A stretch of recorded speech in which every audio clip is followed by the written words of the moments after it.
Fábio, vamos passar para um próximo tópico que tem a ver com isso, tá? Que eu queria falar um pouco sobre memória. A gente vai ter uma continuidade tanto em termos de comportamento quanto em termos de neurobiologia. Te explico.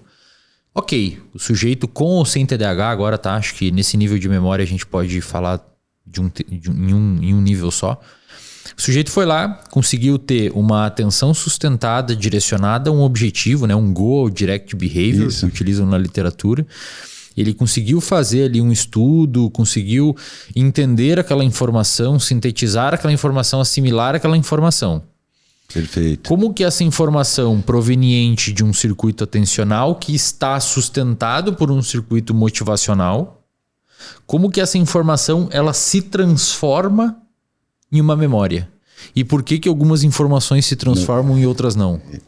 Cara, muito legal. Deixa eu te mostrar um negócio aqui.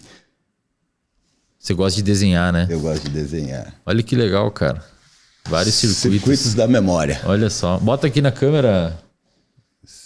Naquela ali eu acho que é mais legal, ó. Circuitos da memória. Na página de trás também tem um desenhozinho. Tá pegando bem aí? Perfeito. Legal. Próxima página, qual que é? A parte de trás, a de trás. A de trás são as relações. Ah, que legal, cara.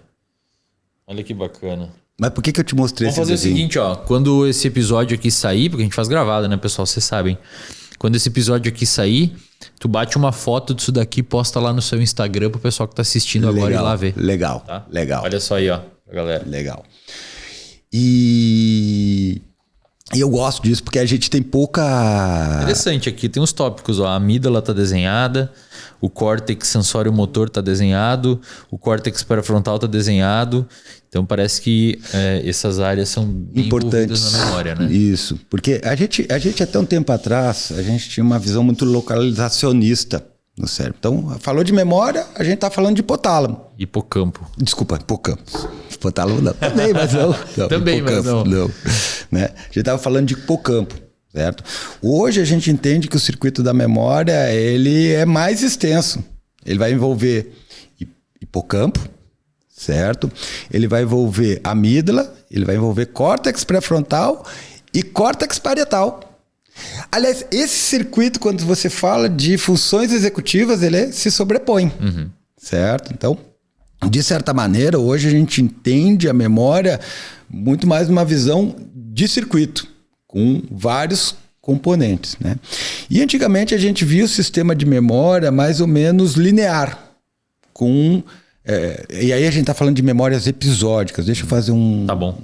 Sim. Pessoal, quando a gente fala de memória, a gente está falando da capacidade da gente adquirir um comportamento e usar esse comportamento numa outra situação, certo? Então, a gente tem diversos níveis do que a gente está chamando de memória ou diversos tipos de coisas que a gente chama de memórias. A gente tem as memórias que antigamente a gente chamava de implícitas, hoje a gente chama de declarativas, né? O termo declarativo...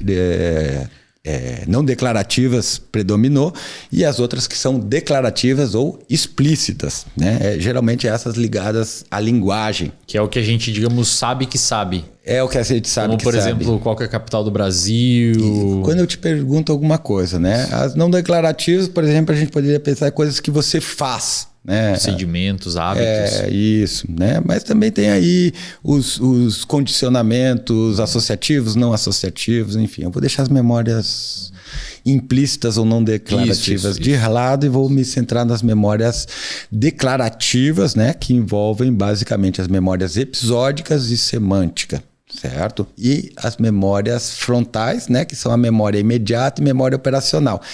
Esses termos também são termos que estão em discussão ainda na própria neuropsicologia, certo? Mas vamos focar nas memórias episódicas, certo? Ou seja, eu lembrar o que eu almocei, lembrar o que eu fiz ontem. O livro que eu li. Enfim, os episódios da minha vida, né? A memória episódica, ela vai envolver esse circuito que leva em conta o córtex pré-frontal, leva em conta a amígdala. A amígdala tem se mostrado muito importante para a memória, e o hipocampo, certo? Essa relação nesse circuito, eu estou resumindo um pouquinho o circuito, ele está, de certa forma, ligado com essa memória que a gente chama de memória operacional, uma memória frontal. E aí a gente vai ter os processos de armazenamento e de consolidação. Antigamente a gente achava que era sequencial. Então, codificou, memória operacional, transferiu para a memória episódica e da memória episódica teve a consolidação e aí ela resiste por mais tempo. Hoje a gente sabe que não funciona exatamente assim. Pode ter processos ali que não são os mesmos e que efetivamente vão depender muito mais de outras estruturas além do hipocampo, né? Então, de uma maneira geral, tem uma coisa que para mim é muito importante. Hoje eu não sei se ela continua valendo, mas era o que a gente chamava de 12 horas mágicas da memória, né? Nunca ouvi falar sobre isso. É um negócio antigo. Que é o tempo em que o cérebro precisa para identificar duas informações coincidentes e melhorar a conexão nas redes que processam ela. Então é mais ou menos assim, esse copo está aqui hoje, certo? Daí amanhã eu vejo e vejo esse copo aqui de novo, pronto.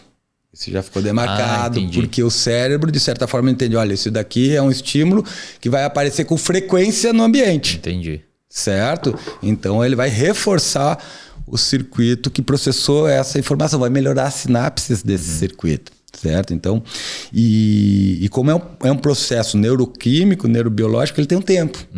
Né? Então, por exemplo, se eu ver isso aqui agora, demorar muitos anos depois para ver isso aqui de novo, não vai ter muito significado para mim. Né? Então, a gente acredita que, e a gente sabe disso, né, que a repetição, ou melhor, você se expor ao evento em intervalos, isso pode reforçar a memória, porque de certa maneira o cérebro entende que aquele estímulo é um estímulo mais ou menos frequente. O que vai também ajudar nisso, né? Além de estar se expondo mais vezes nesse estímulo? Evocar as informações.